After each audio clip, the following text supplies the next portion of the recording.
My parents told my brother to take my house because I don't have a family. Hey everyone, before we dive in, I have a quick favor to ask. If you enjoy content like this, please hit the subscribe button. It's free, supports the channel, and ensures you never miss out on amazing videos. Alright, let's get started. I'm a single man in my early 30s. I've got a brother who's 29, and he's already got 4 kids now. He had his first at 22, and the second followed a year later, then the third 2 years after that, and the fourth is the most recently born, a couple months ago. His wife and I do not get along, as she always likes to try and get a rise out of me by acting superior, then turns into an extreme self-victimizing drama queen if I retaliate against her in any way. She can cry in an instant, and can put on an extremely convincing show to get sympathy from just about anyone.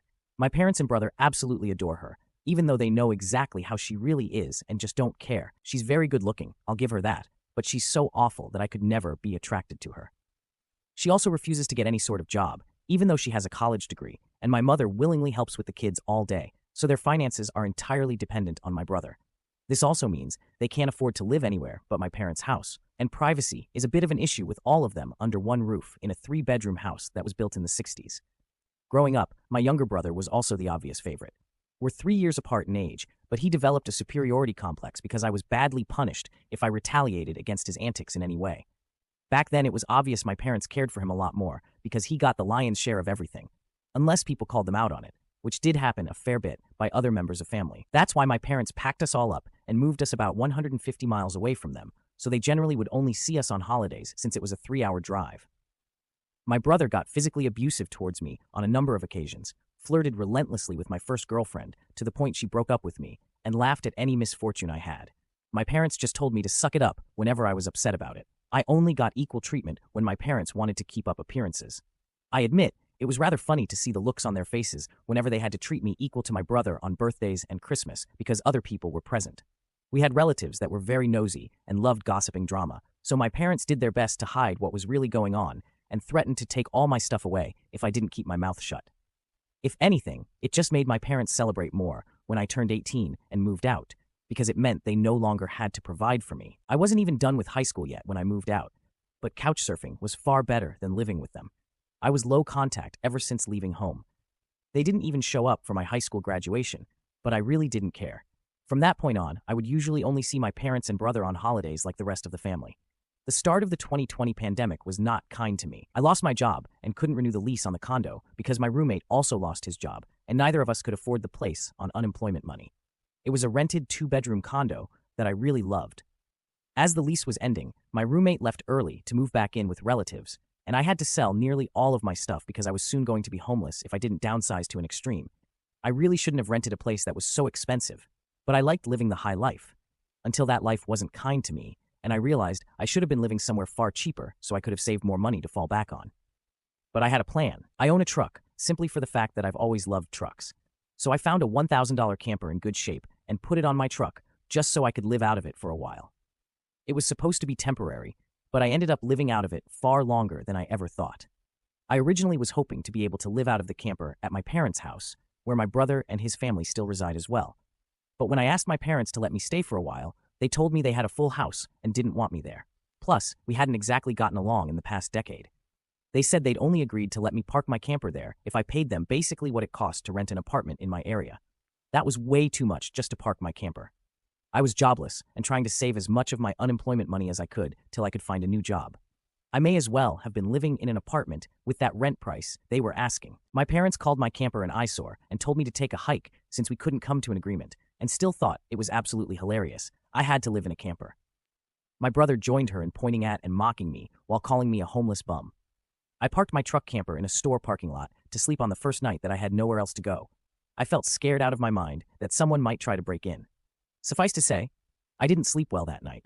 There was nowhere else I could go, as any other relatives that owned houses were fairly far away, and all my friends were all apartment people. I was pretty attached to my area as well, so I didn't want to just leave. I'd also had my mail forwarded to a friend's apartment. It was the only way I could still get my mail anymore. Finding a stable place to park was pretty difficult. I went looking around to try and find a job similar to my old one. It took months of living the nomadic camper life. In that time, I had to deal with a lot. Everything from beggars and drug addicts to people demanding I leave because my camper was an eyesore. At one point, someone who told me to move claimed to be with an HOA. I wasn't even parked on a street with houses, and when I questioned what HOA, they got incredibly belligerent and threatened me. I moved my camper anyway, just to avoid the trouble. In order to have a steady supply of electricity, I learned to use a long extension cord to plug in anywhere I could to recharge my camper batteries. This meant sneaking around and plugging it into an outside outlet of a random building while parked on a street. I know that's a crummy thing to do, but I had to keep my batteries charged so my refrigerator would stay cold. I had a small solar power bank for recharging my phone, but I didn't have anything like a generator, and generators are noisy and require fuel anyway. So I did what I had to do. After months of living like that, I finally managed to get a new job. I had to move to the neighboring city to find a job that didn't involve retail. I worked retail while in college and promised myself never again, though I was nearly ready to break that promise. I was still getting unemployment money, but I had no stable place to live while receiving it, and I didn't want to still be jobless when it ran out. Plus, I was bored out of my mind. I had little else to do but read, watch movies on a small portable DVD player, use my phone or laptop, and keep note of where I could park and what local public bathrooms I could use. I kind of envied that the Japanese have public bathhouses. We could really use stuff like that over here. When I finally landed a new job, I practically lived in the back lot of the building by the warehouse in old employee parking spaces. Literally no one else seemed to bother using them because they were so far in the back that the area was borderline forgotten. My boss, the company owner, actually liked this arrangement because I was willingly available to take any shift I could get, so long as I had enough sleep. He even let me take the camper off my truck and set it up in one of the spaces so I could drive around without it. Not exactly sure if this was legal, but no one bothered us about it the entire time I lived back there. I didn't have to deal with many trespassers. There were a few, but the security guards escorted them out. I was pretty much on call almost all the time when they needed me and was working virtually every day of the week. My boss let me plug my camper into the building for power and water, and I paid a small amount of rent by working for free on Sundays when no one else was in the office but the janitor and security guard. Beyond that, I usually had to shower at a friend's apartment or at my local gym, as the camper didn't have a shower in it and only a portable toilet. I didn't want to fill it because emptying it is a nasty chore, so I used other bathrooms as often as I could. I had a key to the warehouse and could go in to use the bathroom there at any hour. I was even on a first-name basis with the night security guard. He's since become one of my closest friends. The camper was easy to heat in the winter with a small electric heater. Summers were not fun, though. The camper didn't have AC, so I had to get a used portable air conditioner just to make it bearable. I made a lot of overtime pay and hands-on learned some new skills from other employees. Eventually, midway into this year, I landed a better position in the company as a supervisor and started making a better salary than my old job. That's when I decided I wanted a house. The scare I'd gotten from losing my condo made me realize I needed something much more stable for the long term. I looked around for something close to my work and, just 2 miles away, found a 3-bedroom manufactured home on a small property. I managed to get it for $10,000 less than the asking price somehow. I used nearly my entire savings for a down payment and got approved for a home loan. I finally didn't have to live in a camper anymore. There was enough space for me to back my truck in behind the house to take the camper off to set it up in the backyard, so I put it there as its own little building just in case I want to use it again. When I was fully settled in the house, I was dumb enough to brag about it on my book of faces. My family saw the post, and that's where this really starts. After a few weeks, my parents and brother, along with his family, came to visit completely unannounced to have a tour of my home. I didn't even give them my address, so how they found out where I live, I still don't know. None of my friends have fessed up, and no prior family members visited me before that, so I wonder if they stalked me at work and followed me home or something. It really wouldn't surprise me. Once I opened the door, they practically all shoved their way in like rambunctious tourists, then just started making themselves at home. They all kept poking around and still had this creepy smirk that she was repeatedly flashing me. It was only later that I figured out why, and it made me madder than a bull on steroids that just got stung by a hornet. My parents were constantly talking about how I've got so much extra space now, and it's too much for someone like me who has no wife or kids, and my brother kept remarking about how there was more space than our parents' house, and my house was closer to his job too. Red flags all around. I know. Eventually, my brother asked me to speak privately. Everyone else suddenly left the room and piled out onto the front porch. That's what finally made me realize they'd planned something. My brother said the house was too much for me alone, and I should let him move in with his family because his wife is pregnant with kid number 4, and my house is much closer to his job. He pointed out that I already have the camper, so I could just live in that outside while they live in the main house. And I'd like to point out that Dan never once spoke of offering rent. Mind you, he's got a good job. He also started talking about how there would be changes and even curfews, and that I couldn't just walk in at any time without prior notice. If it weren't my brother, I'd think the person I was talking to had lost their mind. But Dan lost his marbles long ago, thanks to our parents treating him like he was the center of the world. I tried to speak, but he kept talking over me as if I had no say in the matter. There was no way in hell I'd rent my house or parts of my house to him. Other people, maybe, just so I can pay the mortgage off more easily, but certainly not him or his nasty wife. I've heard of this exact kind of situation in videos online many times, and never once did I think I'd actually live it, because I thought it's so ludicrous. But my parents, brother, and sister-in-law all do fit the bill for a bunch of narcissistic, entitled crazy. So I picked up my phone and set it to start recording. Ben just held on to it. Dan didn't even seem to care or notice that I'd done this, and just sat there with his arms waving around while talking about all the reasons why he needed my house. Then he went from saying that to acting like it was a done deal and tried to reach out his hand to shake mine. That's when I finally showed my backbone and said, "Hell no." And I said it loud enough that Dan stumbled backward for a second. I'd rarely ever raised my voice to him on that level because I was punished by our parents whenever I did. But this was my house, not theirs. My spine can be as shiny as it wants here.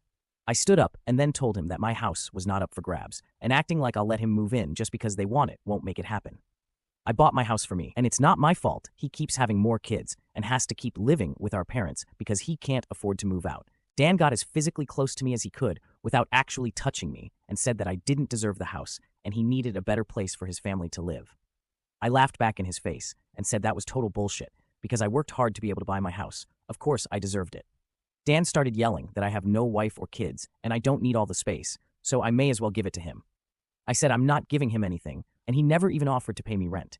If I let him move in, I'd still be covering the entire mortgage on my own house without even being able to live in my own house. Dan told me that he shouldn't have to pay rent because his family comes first, and our parents said I was going to do this and that I will. I yelled, as if their word was law or something, and told Dan that they did not have the right or power to give my house to him. Then right on cue, my parents and Sil barged back in through the front door and surrounded me to try and force me to agree. There was a lot of fighting, but to sum it up from this point on, I heard the line, "Just do it for Dan," way more times than I can remember. In the fight, I told them all they don't have a say in my life or my house and to get out before I called the cops.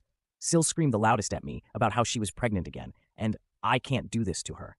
I said I did nothing to her. She just assumed she could take and take from me like I would just allow it. I had no obligation to her or her family. Then I called her a stuck-up bitch who never had any respect for me, so I don't care what she thinks or how many kids she has. I have no sympathy for her. She won't be living in my house. Well, that made her angry enough to attack me. She got in one good hit on my face and tried to do more, but my brother held her back. Kicking and screaming, she kept demanding he let her go so she could scratch my eyes out. The phone I was holding recorded pretty much everything. So I held it up and said I was going to call the police if they didn't leave right away. My parents told Dan they were leaving. Then my mother said that I had a week to come to my senses. I told her I won't be and to not come back. Then I told Sil that my phone recorded everything, and if she tries anything, I'll press charges for assault. She screamed at me and then stormed out, loudly crying with her face in her hands.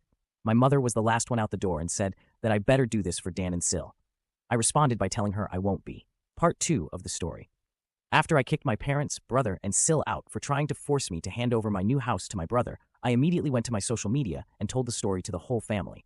It spread pretty fast, but you won't find it now because it all got deleted some time ago when I put my own profile on private. I posted about it because I knew that the first thing my family would do when they got home is try to twist the event to make me the villain. And I was exactly right, but I had about an hour to get started before them, and I had video evidence to back up my story about what they'd done. Being preemptive worked because I got a fair number of family members on my side right away. My parents, Dan, and Sil must have been all set to write their own post, but it was too late, so they didn't even bother trying to lie much. My parents, Dan, and Sil had a few flying monkeys supporting them, but not much else. Plenty of others knew how entitled they already were, so what happened was something they all quickly understood and accepted. There was one person in particular that called me. I don't know who they were, but they ranted at me that I was a horrible brother, and I needed to make way for a real family man. I just ended the call and blocked the number. This didn't repeat. The week went by, and my parents showed up with Dan at my front porch, just like they said they would, in their prior ultimatum. They rang my doorbell like crazy, and also pounded on the door until I finally answered. I opened it just a crack, and they tried to shove their way in again. But I'd installed a couple of latch chains that prevented it, and even braced my body against the door for good measure. My father and brother demanded I let them in, but I said I was recording everything on camera and would call the police if they tried to force their way in again. My mother calmed them down, and then, in her most sickly sweet tone, asked me if I was ready to let my brother move in. I told her and the rest of them to fuck off and never come back. My mother put on the crocodile tears and asked me why I can't just do this for Dan because he's my beloved brother.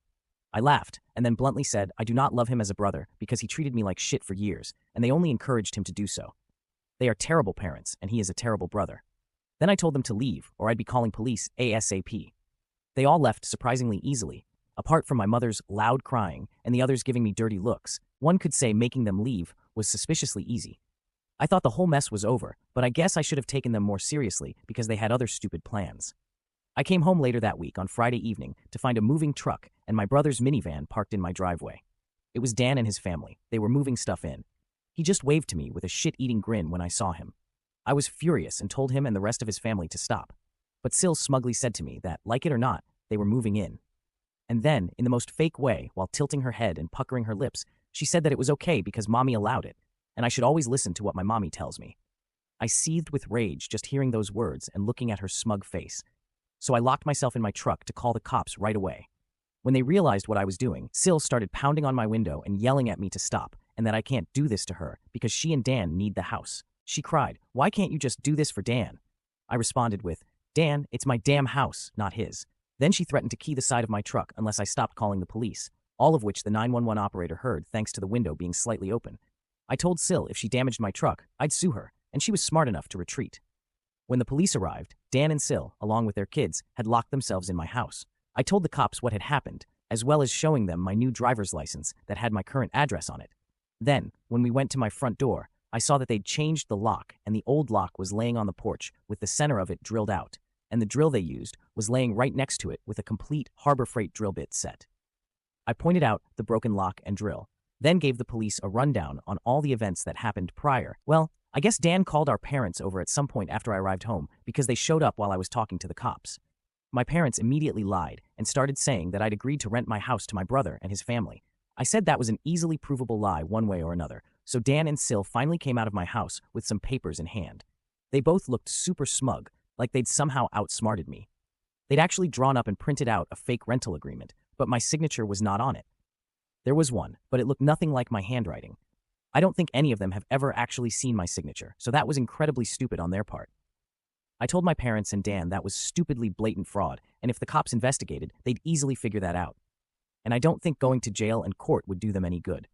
It could even make Dan lose his job, which is his only means of providing for his family. I also said I would get a lawyer and sue for damages if anything of mine was lost, stolen, or broken, and I'd call CPS too for good measure.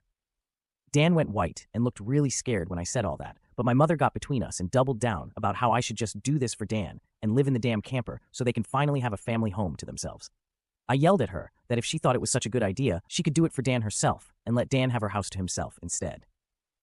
The cops separated my mother from me, and I said I wanted them all out right now or I'll press charges. I stated in a shout about how they drilled out my front lock to break in. The lease papers were obvious fakes. They badly forged my signature, and I have recorded video of Sil attacking me. Those are felonies I could fuck over their lives with if I wanted, and if they didn't leave, that's exactly what I'd do. The only reason I hadn't already was for the sake of Dan's kids, so they have one chance to get the fuck out. The moment my parents heard that, I think it finally clicked that they could not force me to do it for Dan. My mother surrendered and said she'd put an end to this. Then she went over to Sil and spoke with her quietly for a minute while my father spoke to Dan. Sil instantly started loudly crying and ripping up the fake rental papers into tiny bits and tossing them like confetti, only to have an officer tell them to pick up the bits of paper or he'd cite them for littering. Both of the cops at this point had the "I don't get paid enough for this" looks on their faces. Dan had to start telling his kids to load their stuff back into the moving truck. The kids were all crying, and the eldest was sobbing that he won't get his own room now. Sil and Dan gathered their kids up to try and make one last pathetic attempt to guilt me with the sad family routine. I swear I think they'd practiced it beforehand. All of the kids had the same pleading look with quivering mouths. Sil kept rubbing her pregnant belly and tilting her head to look like a sand puppy, and my brother just made the saddest face he possibly could and said, "Please don't do this. We need to be able to live here." But I didn't falter and told them to keep packing. All the kids in Sil turned the crying up to 11, and Dan yelled at me, "Are you satisfied with yourself? You've denied us a home because you're too selfish to share and help out family." I ended up laughing like a maniac and retorting that what he was trying to do was taking, not sharing, and no amount of crying will make me let his family move in because he's no brother of mine anymore. He's just an entitled prick who thinks he can take whatever he wants from me, like when we were kids. He started F-bombing me until the cops told him to cool it or he'd be in cuffs regardless if I wanted to press charges. He sucked in his lips and looked a mix of afraid and supremely pissed off. I asked the cops if they could stick around until my parents, brother, and Sil had all left, and they said they had no intention of going anywhere until this had been resolved. In fact, in the next few minutes, 2 cops became 4 as more drove in for whatever reason. That gave my parents some extra incentive to get moving. I made Dan give me the keys to the new lock he'd put on my front door. He was really reluctant to hand them over. Then instead of handing them to me, he actually threw them down the street and into a storm drain while saying to go get them myself. But one of the cops scolded him for that and made him go get them. He had to pull the grate off just to get at them, and he got pretty dirty in the process. When he got the keys back, he just grumbled, then slammed them down into my hand. I then told them all to leave and never come back. My mother said I'd be disowned for this, as if that were some kind of threat to me, and I voiced that to them. Then, in an overly sarcastic tone, I said something along the lines of, "Oh no, that means I won't get to come to any holidays with you guys, where I always get treated like shit by you all anyway, because Dan has always been your obvious favorite. You treated me so badly when I was growing up that if Dan ever needs an organ donor, I wouldn't give him anything. So do like you always told me to do when I was mistreated by all of you and suck it up." My parents were floored after I said all of that, and the quartet of cops were looking pretty judgmental at them as well. I tell you, if you want to put nasty parents like mine on the spot, confront them in front of cops, because they'll likely not try anything really stupid then. My mother just started crying and walking away. My father just stood there looking like he wanted to hit me, and Dan just held his kids in defeat. Oh, and Sil was off having a tantrum in my front lawn. Soon enough, they all formed a line handing out boxes and got their stuff out of my house. Nothing had been unpacked yet, so it all was taken out pretty quickly. But while doing it, my mother kept saying it wasn't too late and I could still do it for Dan, several times, each time trying to bargain more and more to try to make me change my mind. She said that Dan could pay me rent if I let them stay. And when that didn't work, she said I could move back in with them to let Dan rent my house so I wouldn't have to share the building. I told her to shut up and keep packing boxes because I don't want Dan or his family around. I don't want his money, and I certainly don't want to live with him or my parents ever again after the way they treated me when I was a kid. Making a deal with my parents would be like making a deal with the devil to me. Sil ended up having another tantrum after hearing that and threw a box down, then sat on the ground to have a pity party because she didn't want to go back to sharing a house with my parents. She just sat looking angry. Sat there until everyone else was finished. She didn't even want to get up when it was time to leave. They finally got everything out of the house and into the truck. So before they left, I laid into my parents one last time about all of the shit they put me through growing up. And with 4 cops being right there, they couldn't do much other than stand there and take it. For once, I called them out on so many things that happened, and even pointed out how they couldn't just do something nice for me. Like letting me stay over with my camper when I was homeless and trying to get back on my feet. How they let Dan and Sil ridicule me and call me a bum. Well, who's the bum now? They wanted to kick me out of my own house so Dan could stay in it free of charge, yet when I needed a place to go, they wanted to gouge me for more than I could afford just to park my camper when they knew I was out of a job. There were more extremely judgmental stares from the cops when I said all of that. So I put my parents on the spot one more time and asked them what I ever did, other than being born, to deserve being treated so badly. Because when I finally have a bit of success in life, they want to snatch it away from me for their favorite child. Since they'd rather I give everything to Dan and have nothing for myself. I bought my house using the money that I earned. I owed them nothing, and I won't be asking anything from them ever again, because clearly I will never be anything more than a doormat or a cash cow in their eyes. I got no answers from them. They just stood there looking like fish out of water. So I continued ranting and asked them what in God's name made them think they were such good parents. After all of that, my father was beet red, but more from embarrassment than anger this time, and my mother was crying that she was a horrible person. I bluntly agreed that she is a horrible person. They all are, and I bet they'll go to hell for it too. They were shitty people, and they all knew it. But if I called them out on all this stuff in private instead of in public, they'd just get mad at me and still act like I'm in the wrong. They just kept up the denial for so long that it became a part of who they are. My mother buried her face in my father's jacket to cry, and my father looked more defeated than I've ever seen him. Dan and his family avoided me entirely as they finished putting everything back in the moving truck. I made sure nothing of mine was stolen, not that I'd had a chance to get much furniture yet. They all got back in their vehicles, and Sil just stood staring at me with malice until my brother finally got her to drive the minivan home. And as soon as they were all gone, I got back online again and spilled the beans about what happened. My parents were too embarrassed to even try and defend their actions this time. And while the family was somewhat split before this incident, it was now a landslide in my favor. Nearly all of the family has sided with me after this incident, and those who haven't simply aren't siding with anybody. No matter how much my parents previously tried the "we did it for Dan" line, no one listened anymore. So any remaining familial support they had is now gone. Many in the family who I expected wouldn't side with me did. That includes the former flying monkeys. So I guess they finally had enough. Around that time, I offered to host half the family at next Christmas Eve in my new house. My parents were not invited. I wasn't blocked on my brother and Sil's profile, surprisingly, and I saw Sil had her 4th baby in early November. They are still living with my parents. I'm pretty sure they knew I was watching because Sil kept making passive-aggressive posts every couple of weeks or so about not having enough space while living with my parents, probably to see if she can still guilt me. And I'm sure it's driving my mother and father up the wall because they aren't getting any peace and quiet in their old age with 3 rowdy, obnoxious kids, a mentally unstable Sil, my golden child brother, and a newborn baby in the house all at once. Perhaps they could move into a camper in their own backyard and let Dan take over their house completely. They might get some peace then. Yeah, they could do that for Dan. Part 3 of the story. For those who kept saying that I should have just gotten my brother and Sil arrested, the only reason I didn't was because they are parents. Their kids need them, and if Dan was arrested, he'd likely lose his job. And without that, his family has no money, and Sil has an only months-old baby right now. Neither of them need to end up in jail. But you don't need jail for revenge. Police can help, yes, but I got payback without filing a police report. Would I be this merciful again? More than likely not. And they know it. I decided to wait on making an account and posting until after the new year, just in case more stuff happened. And it did. As previous readers know, my Seal was making passive-aggressive posts on social media that were obviously directed at me, especially after Sil had her 4th baby in November. She was posting the same repetitive nonsense over and over again. She just found semi-clever ways of rewording it, but she pretty much kept regurgitating that she was tired of living with my parents, that there isn't enough space, she needs her own house, blah blah blah. I know I sound dismissive, but life threw what I have with these people, and you'd be ready to sarcastically play tiny violins in front of them too. They're just that bad. And since I waited until January to make an account, more happened, just like I thought. I stated before that I'd invited half the family for a Christmas Eve party at my house, and everyone I invited all came. Even though it was a fairly long drive of around 3 to 4 hours for them, they wanted to come and show me their support.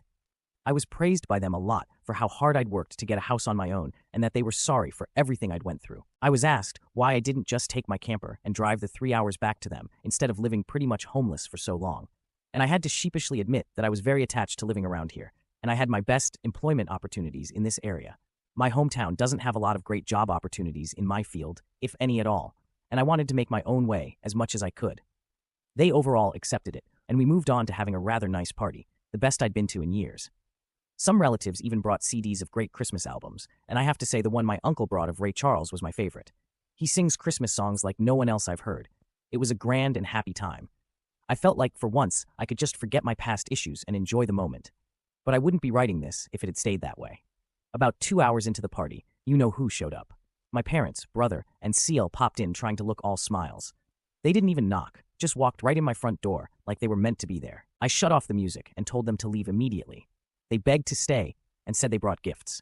One of my uncles stood up and yelled at them before I got another chance to speak, and he said they don't deserve to be in my home or my life after the crap they tried to pull months earlier. He was backed up by several other relatives. Mind you, this guy is my mother's brother, and he used to love her to pieces until he found out about the stuff that went on between me and my parents. My grandparents, as old as they are, hardly got in between us and said to my parents that if they want to make amends with me, it's far too soon, and they've never been more disappointed in them than they were this past year. They'd hidden their favoritism toward my brother from prying eyes for a long time, but no one was fooled anymore. They needed to make a serious effort to try and actually treat me like a son if they ever wanted to be in my life again. Then they turned to Dan and Sael and said they've seen the repetitive nonsense Sael keeps posting about. They're tired of it and said to just let it go already. My house will not become their new home. Sael went back to her old standard of crying and had a pity party about how she should be the one living here, not me. She plopped down in a chair to have a tantrum and said it wasn't fair I got this house to myself when I have no family of my own, and she has 4 kids that need more space. She said she just wanted a better place to live in and feel like a real mom. It was petty of me, but I loudly pointed out that she sucks as a mother because she lets my mother do most of the parenting while she sits on her butt all day drinking, playing on her phone, or going out and spending all of Dan's money. And she has the nerve to complain about it? I even joked that I'm surprised her baby doesn't get drunk from her breast milk since she drinks so much booze, which I admit went a bit too far as I got some stares. Sael demanded to know if I was calling her a bad mom. I said the evidence speaks for itself, and if she wanted to be able to afford to move out of my parents' house someday, then she needs to put her college degree to some use, get a job, and learn to save money. My mother already does most of the childcare for my brother's kids anyway, so she'd have plenty of time after her baby gets a little older. My brother's eldest kid, who's 7 years old, ran up to start kicking and screaming at me for yelling at his mom. He kept at me about how his mom said that I was the bad guy who made her cry and didn't let them live here. That's when my brother grabbed his son to pull him away, but all the other relatives jumped back in, and this sort of turned into a family intervention against my Sael and brother. She was crying. Her new baby was crying. Her kids were crying. Hell, even Dan was very nearly in tears from the verbal lashing he was being assaulted with. He ended up just sitting on the ottoman I keep shoes in by the front door and looking like a complete wreck. He couldn't look anyone in the eye. He couldn't even say 2 words to me, not with a whole house filled with angry people ready to judge him if he tried to let out his inner golden child again.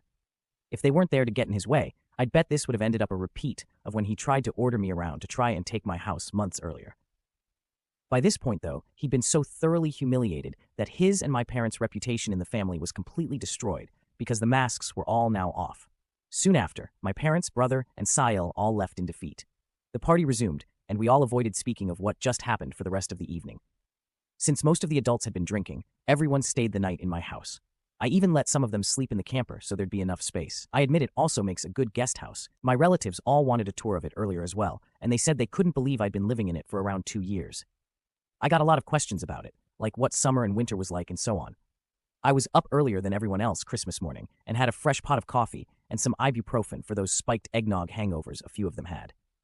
I was complimented on being a way nicer host than my parents ever were, and we all agreed to do this again next Christmas. After Christmas, Sael did finally stop making posts that were obvious digs at me and deleted all of the old ones as well. But shortly after the new year, she more recently made a new post complaining about how she tried to convince my parents to get a camper like I did so it could be set up in the backyard, so Dan and his family could use the whole house as their family home. While a taste of one's own medicine is never fun, because my parents turned that idea down vehemently, I hear no one is going to push them out of their own home, let alone their master bedroom. The post was only up for a couple of days before CL removed it, and she has hardly posted anything since then. She loves to complain, but if a tree falls and no one is around to hear it, can it still complain? So I guess she has realized there's no point in doing it when no one hears her anymore, and Dan can't afford to move his family out on his salary alone anytime soon. If they end up expecting another child in the next few years, I won't be surprised. Things mellowed down for me since then, and I've even invited friends over for a poker night. I suck at poker because I can never remember a damn thing about it, but so what? We get to drink beer and eat junk food while being merry idiots. We all loaded up on Whoppers from Burger King and just had at it the best way grown men can when they just want to have a good, unadulterated time and get piss drunk. I think maybe around summer, I'll look into possibly dating someone. I'm not exactly getting younger here. Fingers crossed that goes well. My camper just sits idle in my yard now, and I admit there were some days I went out there just to spend time in it. I did live in it for 2 years. It's like my second home, and maybe one day I'll actually get to use it for camping like it was meant to be. I've never been camping. My parents considered it a waste of time, so it'd be a completely new experience for me.